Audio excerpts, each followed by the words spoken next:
Kawawa naman yung girl. So, pinost pa talaga sa social media yung problema nila, couple. So, grabe. Shout out sa iyo, ikaw lalaki. Hindi naman sa babae ako na nag-tolerate ako sa girlfriend mo na nag-cheat. So, sana kapag ganun, huwag mo nang idaan sa social media, boy. Huwag mo nang idaan sa social media. Mag-usap kayo. Napaka-unfair nyo.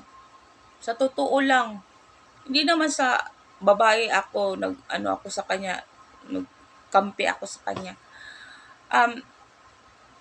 Pag ganun sana, mo siya, hindi mo siya pinahiya sa social media, tapos,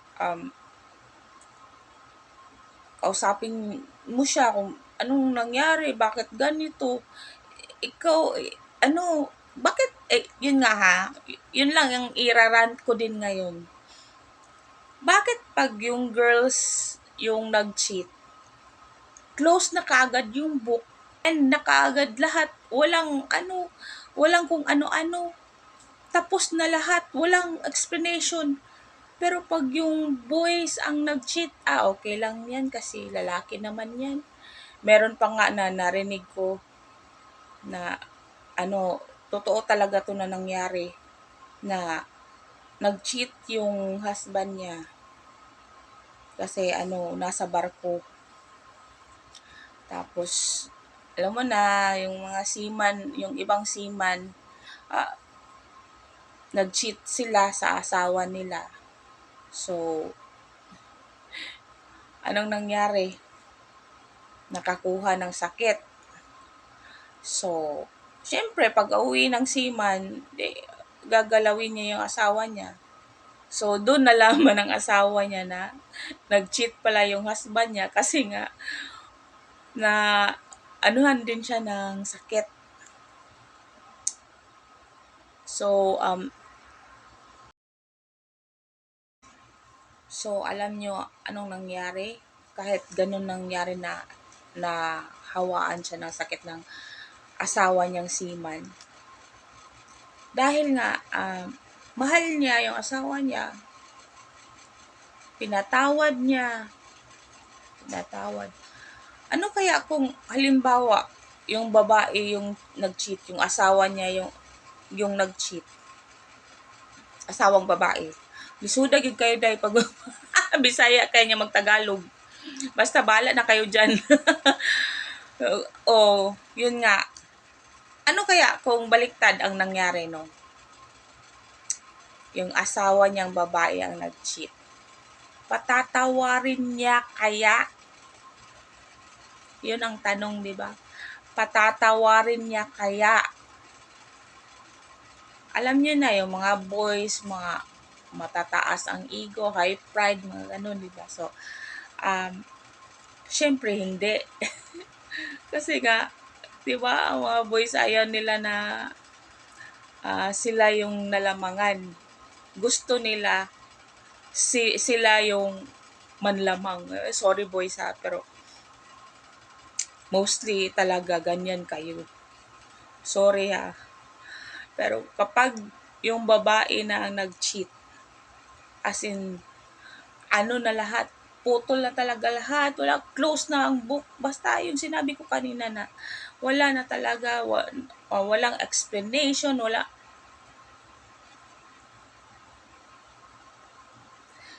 Pero pag kami ang kami yung nachitan, pinapatawad namin. Gaantay pa kami ng ilang years, baka magbago pa to. Baka totoo na yung sinabi niya na hindi na siya mag-cheat. Ganyan kami mga girls, pero pag kayo mga boys, kayo yung nachitan, close na kaagad. Alam niyo yun yung basta alam niyo yung ibig kong sabihin. Bakit napaka-unfair nyo? Bakit kayo ganun? Dapat marunong din kayo magpatawad or pag-usapan ninyo mag-asawa, anong nangyari, bakit ganito? 'Di ba?